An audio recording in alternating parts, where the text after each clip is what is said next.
Se nós não deixarmos Deus trabalhar no nosso caráter, Deus não nos vai levar ao nosso destino, porque o nosso caráter não estaria preparado para aguentar a responsabilidade de cumprir o propósito de Deus para a nossa vida. Então também é importante nós compreendermos que há uma caminhada que nós temos que fazer. E há provas também que nós temos que ultrapassar. E quando digo provas, testes, é neste sentido. Para que o caráter de Cristo possa ser formado em cada um de nós. Deus deu-lhe um sonho aos 17 anos. Ele deu o primeiro passo na direção a realizar esse sonho ou a cumprir o seu destino aos 30. Mas ele só começou a cumprir o seu destino aos 40. E vamos continuar então a olhar para a vida de José. Semana passada falámos sobre a prova do orgulho e hoje vamos falar sobre a prova do poço. Gênesis 37, verso 12. Ora, seus irmãos foram apacentar o rebanho de seu pai em Siquém. Disse Israel a José: não apacentam os teus irmãos em Siquém? Vem e te enviarei a eles. Respondeu-lhe José: eis-me aqui. Disse-lhe Israel: vem, vê se vão bem os teus irmãos e o rebanho. Traz-me notícias. Assim o enviou ao vale de Hebrom e José foi a Siquém. Um homem o encontrou José que andava errante, ou seja, perdido pelo caminho, e lhe perguntou: que procuras? Respondeu ele: procuro meus irmãos. Diz-me, peço-te, onde apacentam eles o rebanho. E disse o homem: foram-se daqui, pois ouvi-os dizer, vamos a Dotã. Então José seguiu atrás dos seus irmãos e os achou em Dotã. E eles o viram de longe e antes que chegasse onde estavam, conspiraram contra ele para o matarem. Disseram uns aos outros: olha, lá vem o sonhador. Vindo agora, matemo-lo, lancemo-lo numa destas cisternas, poços, e diremos: um animal selvagem o devorou. Veremos então o que será dos seus sonhos. Mas Rúben ouviu isto, livrou-o das mãos deles, dizendo: não lhes tiremos a vida. Rúben era o irmão mais velho, cerca de 40 anos. Também lhes disse: não derrameis sangue, lançai-o nesta cisterna que está no deserto e não lanceis mão nele. Disse isto para livrá-lo das mãos deles, a fim de restituí-lo ao seu pai. Chegando José aos seus irmãos, eles o despiram, a sua túnica, a túnica de várias cores, que ele estava usando, e tomaram-no, lançaram-no na cisterna. Ora, a cisterna estava vazia, não havia água nela. Pai, dirige-nos nesta manhã, Senhor, e fala aos nossos corações, em nome de Jesus.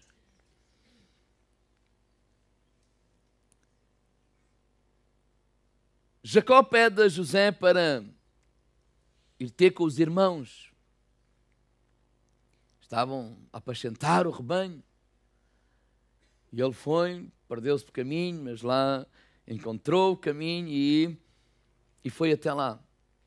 Quando os irmãos o viram ao longe, eles começaram logo a falar uns com os outros. Lembram-se que havia um mau ambiente entre aquela casa, entre os irmãos. Eles não gostavam muito de José. Vimos algumas coisas que José também fez a semana passada. Então planearam matá-lo. Vamos acabar com o sonhador. Vamos lá ver o que é que vai acontecer aos sonhos deles. O irmão mais velho, Rúben, lá persuadiu-os a não fazer isso e a colocá-los lá então num poço. Não vamos matar, mas a ideia de Rúben não era deixá-lo no poço, era devolvê-lo ao pai. Sentia provavelmente essa responsabilidade de ser o irmão mais velho. Embora compreendesse e soubesse a situação, mas esse era o seu coração. Então José foi parar ao poço. A minha mensagem tem 3 pontos. Primeiro é a posição do poço. Ou seja, por outras palavras, às vezes nós também somos atirados num poço. Ou vamos parar a um poço. E aquilo que eu quero perguntar é: como é que nós chegamos a esse poço? Como é que fomos lá parar? A sabedoria ensina-nos que quando estamos num poço devemos analisar a nossa vida. Devemos pensar um bocadinho e fazer uma retrospectiva e analisarmos. Não estou a falar de condenarmos, mas estou a falar de encontrar uma ou não, mas provavelmente uma razão ou outra. Como é que eu cheguei aonde cheguei? Porquê que isto veio a acontecer? Será que eu fiz alguma coisa que justifique eu ter chegado ao estado onde cheguei? Não estou a falar de procurarmos culpados, mas de olharmos para nós mesmos. Até para aprendermos lições com o passado. Porque se chegarmos à conclusão que cometemos alguns erros, se nem sequer pensamos neles, o que vai acontecer é que para a próxima eu vou cometer os mesmos erros. Até para nós aprendermos com o passado. José poderia facilmente pensar assim: a culpa não é minha. Se eu estou neste poço, a culpa não é minha. A culpa é de quem? De quem me atirou para lá. Sim ou não? A culpa é dos meus irmãos. E porquê que a culpa é dos meus irmãos? Porque eles são uns invejosos. José poderia facilmente ter pensado assim, como alguns pensam: estou a sofrer perseguição e tribulação por causa da palavra. Porque é isso que a Bíblia diz. Ai, pastor, isto é uma inveja lá na minha empresa. José podia facilmente pensar assim: isto é o diabo. Deus tem um plano grande para a minha vida e o diabo não quer. Então está a usar estas pessoas para me perseguirem. Então podíamos facilmente pensar que é o diabo isto, é o diabo aquilo, é o diabo aquilo outro, é o diabo, é o diabo e é o diabo. Eu facilmente podia dizer: o diabo também é os meus irmãos, tem o diabo no corpo, são maus. Pastor, há pessoas que são mesmo más. Qual diabo, qualquer coisa? É, pessoas que são mesmo más. Claro, há assim uma ou outra de vez em quando. São invejosas. Têm medo que eu suba na vida. Ou seja, José podia ter esta atitude: eu não fiz nada para chegar aqui. A culpa não é minha. E porquê que eu estou a falar isso? Porque é assim que muita gente vive. Que quando caem alguns poços, algumas dificuldades, culpam sempre todos os outros. Eles nunca são responsáveis. Mas deixa-me dizer uma coisa: tu és responsável pela tua vida. Então o meu primeiro conselho é: para de culpar os outros pela situação onde estás. Obrigado pelo vosso entusiasmo. Para! Não é o que os outros nos fazem que nos colocam nos poços, mas é a nossa reação àquilo que os outros nos fazem que por vezes nos colocam nesses poços. Eu não estou a dizer que há coisas que não aconteceram. Aquilo que eu estou a dizer é que enquanto viveres a culpar os outros, nunca te colocas na posição de sair desse poço. Faz-me lembrar, por exemplo, João 5, quando o paralítico de Betesda, que estava lá naquele lugar onde estavam perto de um tanque, e diz a Bíblia que quando o anjo agitava as águas, o primeiro enfermo que se atirasse para a água era curado. E o homem estava lá há muitos anos. E Jesus aparece naquele lugar.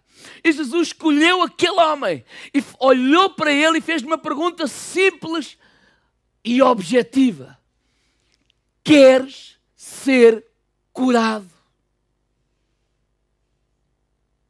pergunta de sim ou não. Certo? Mas ele não respondeu sim ou não. Quando olhamos para a resposta do paralítico de Betesda, ele não disse assim um claro e rápido. Sim, claro. Não, quero o quê? Estou aqui a fazer o quê? Passar tempo, não. Não. A resposta dele revela que ele era infeliz e culpava os outros pela sua infelicidade. Ele culpava os amigos que o abandonaram.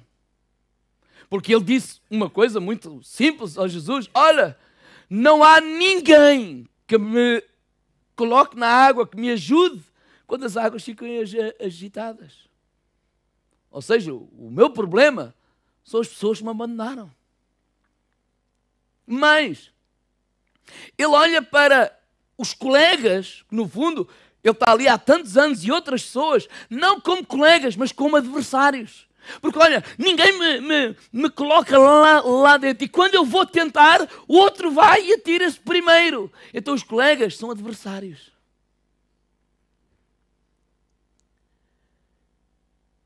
Então ele não via os colegas como companheiros do mesmo infortúnio, mas como concorrentes a uma mesma bênção. Ele não tinha nenhuma simpatia pelos colegas. E porquê é que eu estou a dizer isto? Porque depois de ele ser curado, eu não vejo aqui relato algum que ele voltasse lá e fosse fazer aquilo que ele criticava que não lhe faziam. Porque há muita gente que vive assim. Critica os outros, mas não faz aquilo que critica nos outros. Foi só uma nota de rodapé. Vamos lá para ele. Ele não voltou lá. Pelo menos a Bíblia não relata nada disso. Podemos ver até que Jesus dá a entender que ele era responsável pela situação dele.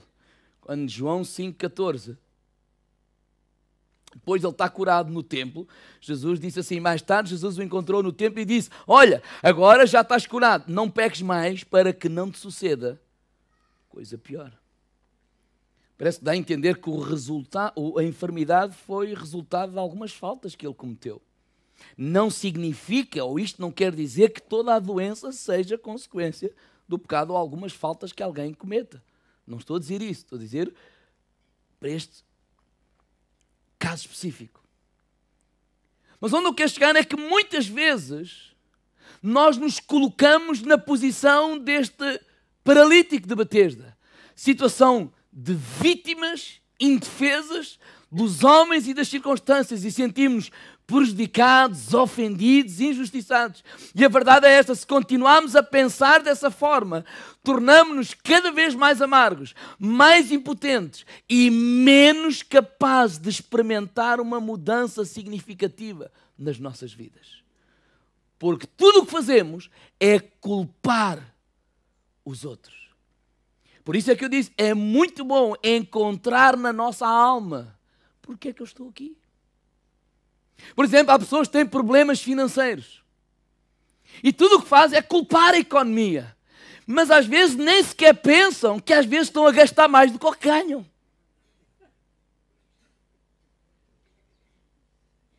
Nem sequer pensam que eles estão a gerir mal o dinheiro. Nem sequer pensam que provavelmente podem estar a roubar a Deus nos dízimos e nas ofertas. Não, o problema é só os outros.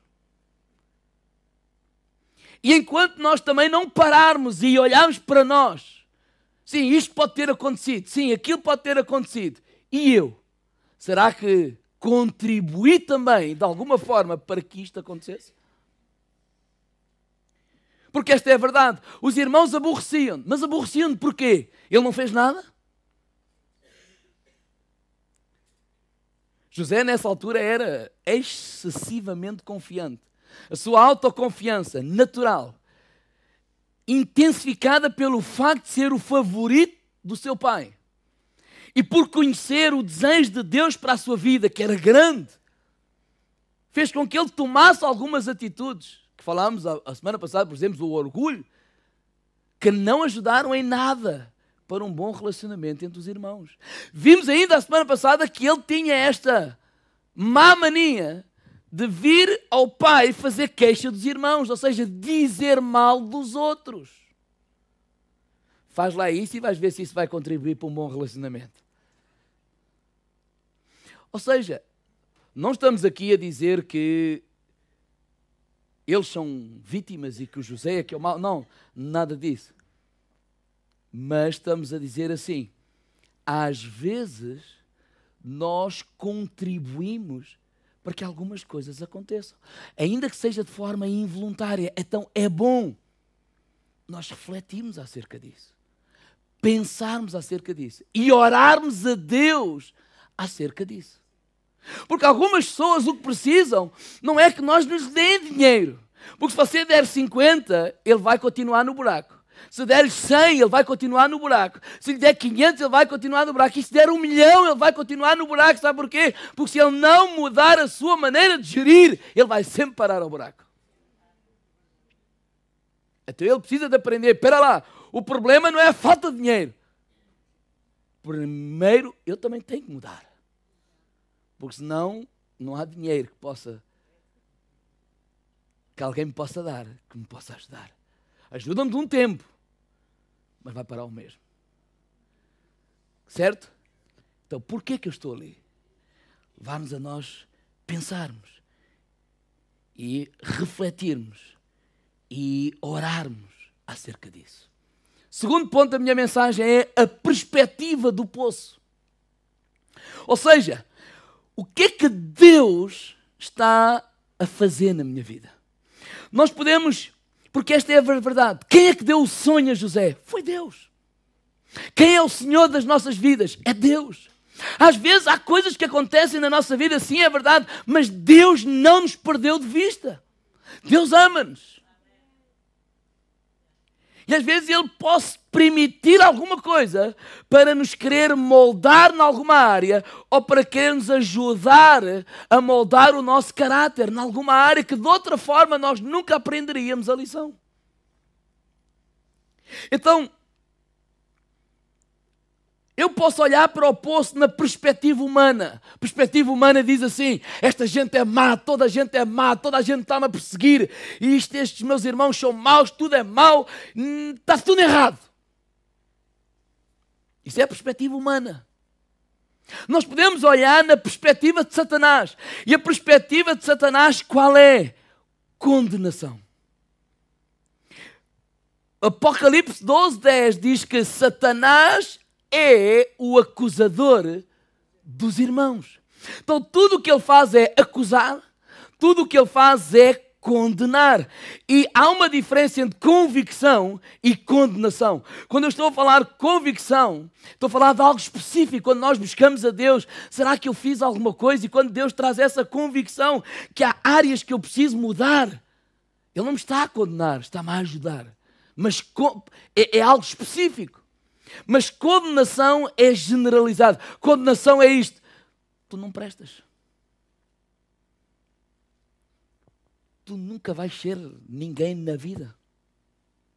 Tu nunca vais chegar a lado nenhum. Tu és uma má pessoa. Tens um mau caráter. Deus nunca nos condena. Podes dizer isso ao irmão ao lado? Deus nunca nos condena. Esses pensamentos condenatórios de acusação não vêm de Deus. Este versículo super conhecido, João 3,16, não é? Deus amou o mundo de tal maneira que deu o seu Filho unigênito para que todo aquele que nele crê não pereça, mas tenha a vida eterna. O versículo 17 o que diz? Porque Deus enviou o seu Filho ao mundo, não para que condenasse o mundo, mas para que o mundo fosse salvo por Ele. Jesus não veio para condenar, nós estávamos condenados. Jesus, um homem pecou e ficámos todos condenados. Romanos 5 fala disso. Mas Deus enviou Jesus não para condenar, mas para nos salvar da condenação. Por isso Paulo diz, nenhuma condenação há para aqueles que estão em Cristo. Romanos 8:1, porque eles não andam segundo a carne, mas andam segundo o Espírito. Quando olhamos para o poço na perspectiva de Satanás, tudo o que o diabo vai fazer é trazer condenação à nossa mente. E ele fala à nossa cabeça. Com pensamentos condenatórios. Tu não vais conseguir, tu não prestas. Irmãos, o inimigo é mentiroso. O diabo é mentiroso. E sempre que ele fala, diga ao irmão ao lado, mente. Porque ele é o pai da mentira. Como é que ele faz isto? Vamos ver isso. Gênesis 37. Vemos aqui um exemplo. Estes irmãos queriam fazer desaparecer o José, mas ao anunciar ao seu pai, tinham que mentir. Sim? Eles não iam dizer assim, não, nós matámo-lo, deixámos-lo num poço e ele morreu. Não, até eles tinham que mentir. Como é que eles fizeram? Gênesis 37, 31. Então tomaram a túnica de José, mataram um cabrito e o molharam no sangue. Enviaram a túnica de várias cores a seu pai e disseram-lhe, achamos esta túnica. Vê se é a túnica de teu filho ou não. Versículo 33. Ele a reconheceu e disse, ele quem? O Jacó. É a túnica de meu filho, um animal selvagem o devorou, certamente foi José despedaçado. A minha pergunta é, algum animal selvagem devorou José? Não. Ou seja, isso é uma mentira. Agora, como é que uma mentira é fabricada? Como eles fizeram. Reparem que nem foi eles que disseram a mentira. Porque eles não chegaram ao pai e disseram assim, olha, apanhámos a túnica do José e um animal selvagem o devorou. Não.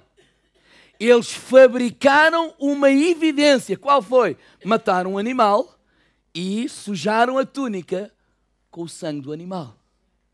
Eles fabricaram uma evidência e trouxeram a túnica ao pai e só lhes perguntaram, será que é a túnica de teu filho? Eles não afirmaram que era. Foi uma evidência, está aqui. E quem é que tirou a conclusão de que foi um animal selvagem que o devorou?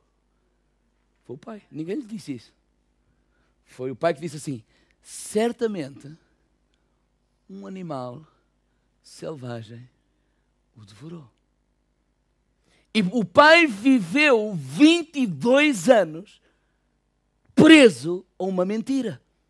Sim ou não? É isso que o diabo faz. O diabo fabrica evidências para que eu e tu tiremos conclusões mentirosas para a nossa vida. O casal dá-se mal. Estão a passar uma crise e não se estão a dar bem. E o diabo fala, à cabeça, vocês são tão diferentes.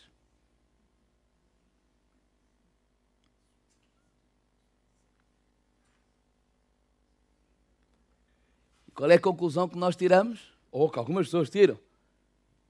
Certamente não era a vontade de Deus a jantar.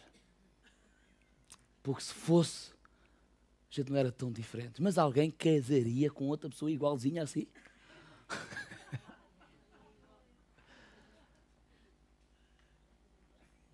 Quem é que casaria com uma pessoa igualzinha assim? Sim, eu não maturo a mim mesmo. Eu queria outra.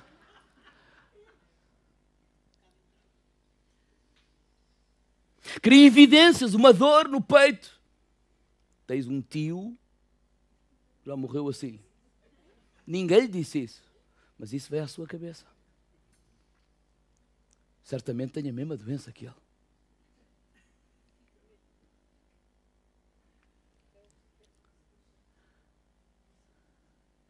Eu tenho um negócio e vê lá como é que as coisas estão a correr.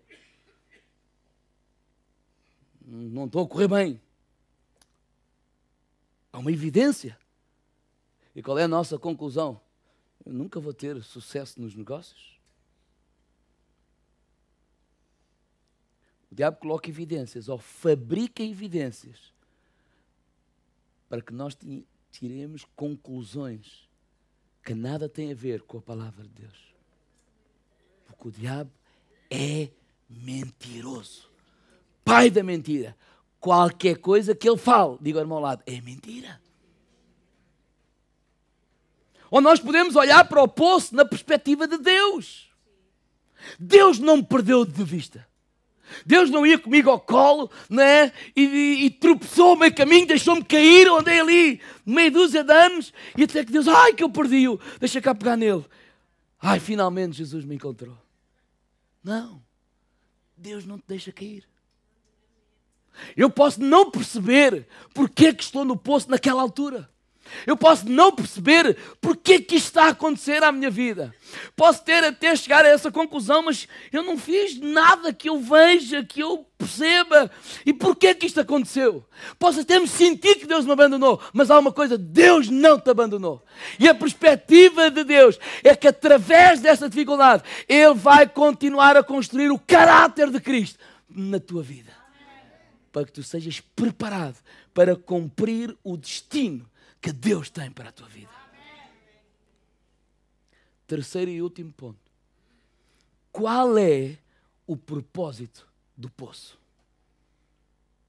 Irmãos, o que é que se pode fazer num poço? Não se podemos fazer grande coisa. Sabe qual é o propósito de cada poço? É que clamemos a Deus. É que clamemos a Deus. É que clamemos a Deus. Não há grande coisa que se possa fazer num poço. Quem é que se lembra de Jonas? Jonas vai pregar para Nínive. Ele apanha o barco e vai para Tarso. E a gente às vezes critica de Jonas. Sabe uma coisa? Se fosses tu, fazias o mesmo. Bem, isso eu não sei, mas se fosse eu, fazia o mesmo. Aí o pastor desobedecia a Deus. Sabe o que é que Deus está a mandar fazer? Vai pregar à cidade ou às pessoas que destruíram e mataram a tua própria família. Mas alguém compreende isto?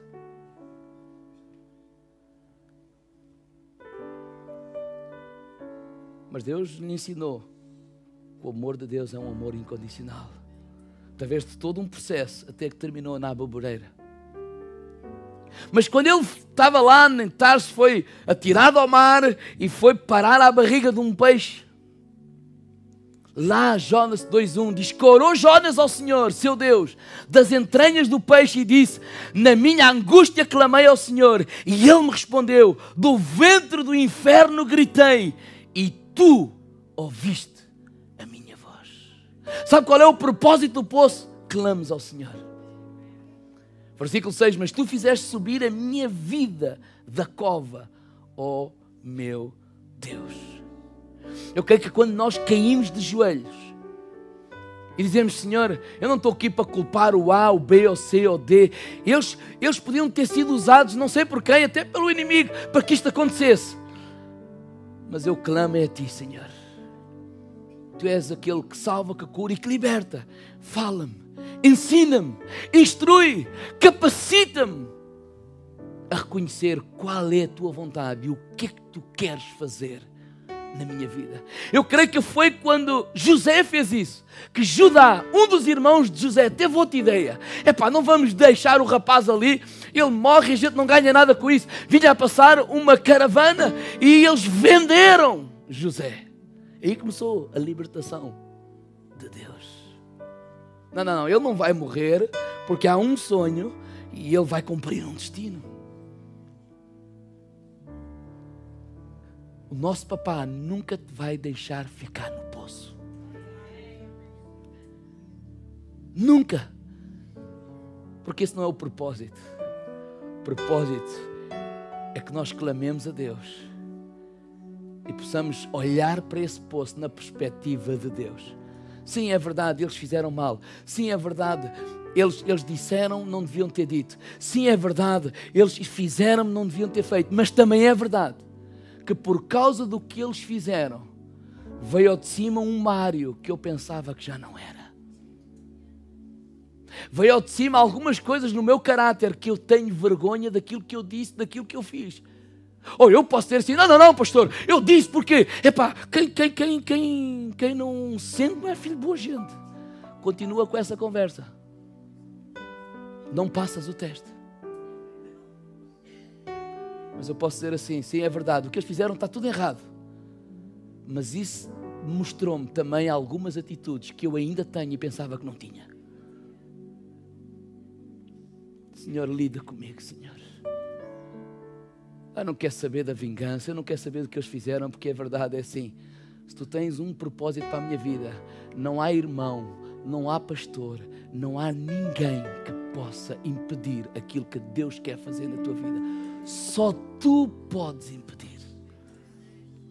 O propósito do sonho, do poço, é revelar alguma coisa que precisa ser tratado para que o teu caráter seja fortalecido, para que possas aguentar tudo aquilo que Deus tem para a tua vida, porque Ele tem infinitamente mais daquilo que tu pensas, pedes ou imaginas. Amém?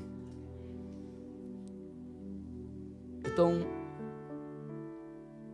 que tu possas perguntar ao Senhor nesta manhã: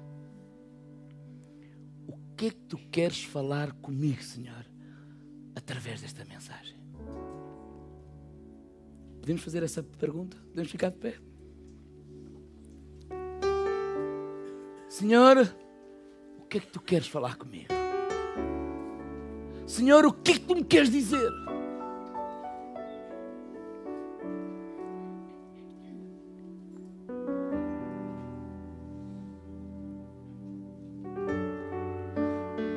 Fecha os teus olhos. Se estás num poço, precisamos perguntar: Senhor, o que é que eu fiz?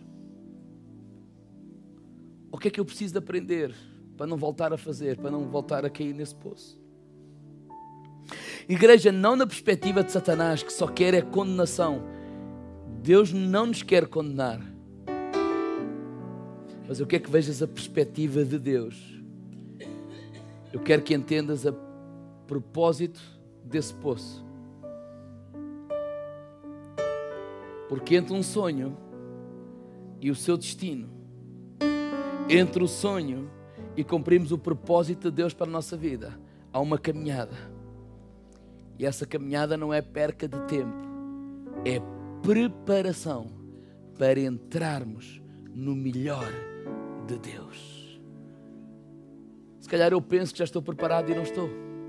Se calhar eu penso que já tenho a força para lidar com algumas coisas que Deus sabe, não, aquilo que tu vais ter que lidar lá à frente é tão poderoso, tu ainda não tens capacidade. E Deus está a lidar connosco hoje. Então fecha os teus olhos e faz a tua oração. Senhor, o que é que tu me queres falar hoje? O que é que tu me queres falar hoje? O que é que tu me queres dizer? Se calhar tu possas olhar para algumas posses da tua vida, circunstâncias que aconteceram, e tu ficaste todo ou toda enfurecido e enfurecida contra pessoas. E não estamos aqui a desculpar o que os outros fizeram, mas será que podes pensar assim: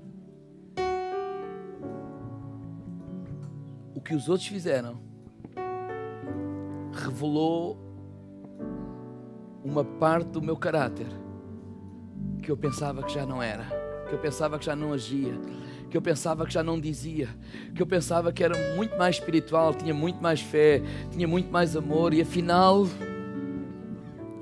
Deus permitiu isso para tratar com o teu coração nesta manhã. Então o propósito do sonho é que do poço é que tu levantes os teus braços, esqueças o que te fizeram, esqueças, não no sentido porque não é importante, não, mas dizer assim: Senhor, eu quero olhar para isto na tua perspectiva, trata comigo, lida comigo, porque se a tua vontade não é que eu fique neste poço, não há ninguém que me possa obrigar ou deter aqui, porque eu vou cumprir aquilo que tu tens para a minha vida, como igreja, Isso acontece nas nossas vidas. Há testes que nós temos que passar para que nós possamos cumprir o propósito que Deus tem para nós, enquanto sendo cristão vida abundante aqui na Figueira da Foz, e possamos lidar com todo o sucesso que Deus quer trazer à nossa vida enquanto igreja. Então baixa a tua cabeça, fecha os teus olhos, levanta o teu braço e ora ao Senhor. Aleluia. Lida comigo, Senhor.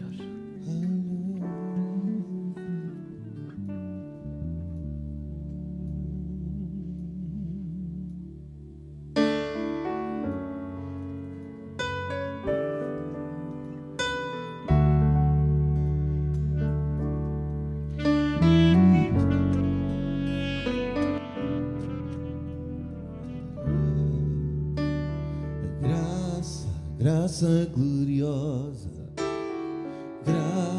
graça gloriosa, lá na cruz está consumado, graça maravilhosa,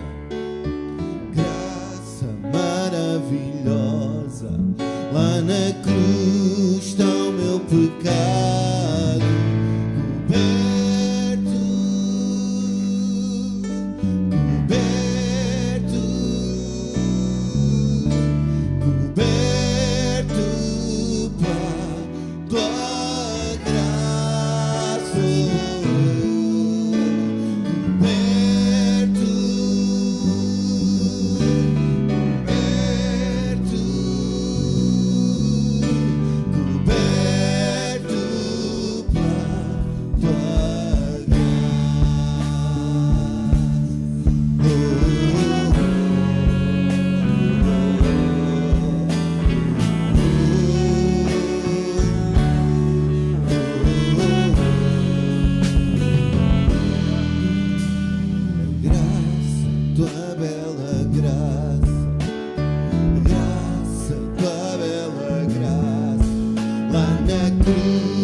Glória ao teu nome.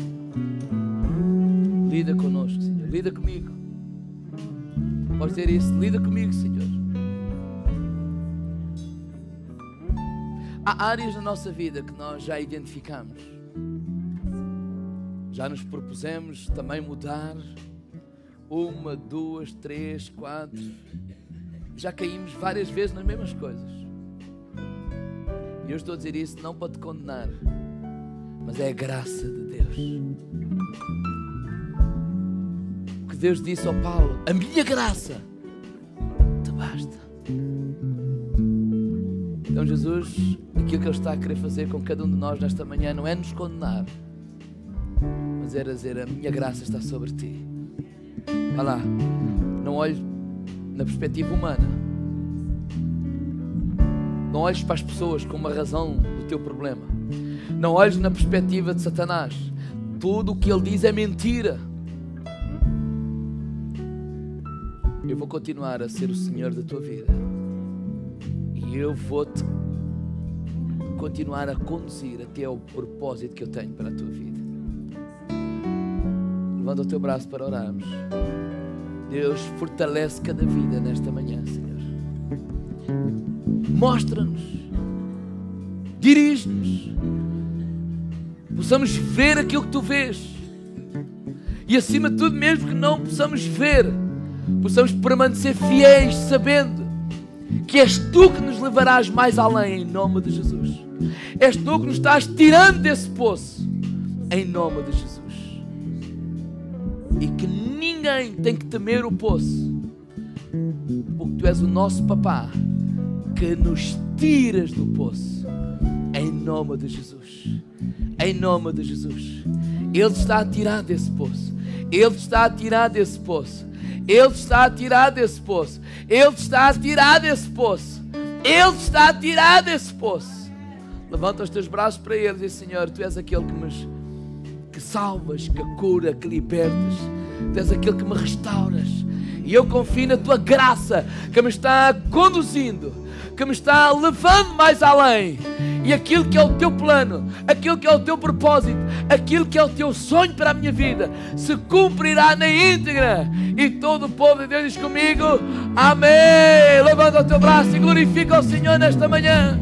Aleluia. Apesar de onde andei, do que fiz e falei, se voltar a cair, estás pronto a me acudir. A vergonha já passou, me aceitas como sou. Sou coberto agora, estou. Apesar de onde andei, do que fiz e falei, se voltar a cair, estás pronto a me acudir. A vergonha já passou, me aceitas como sou. Justificado sou, coberto agora estou.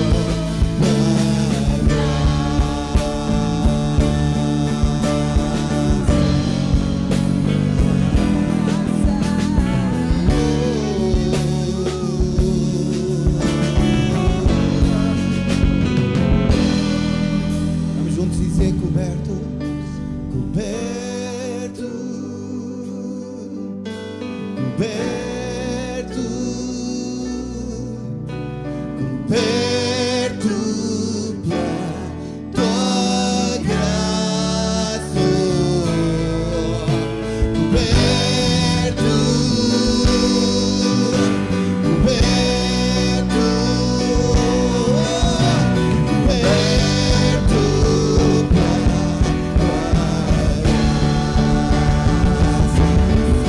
apesar de andei, do que fiz e falei, se voltar a cair, estás pronto a me acudir. Vergonha já passou, me aceitas como sou. Justificado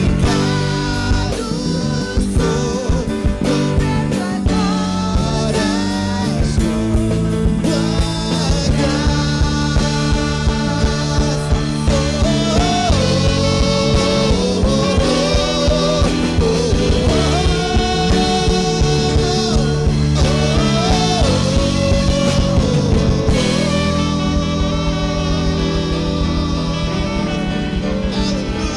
aleluia. Este é o nosso Deus. Aleluia, glorioso é o nosso Deus. Amém. Boa semana a todos. Deus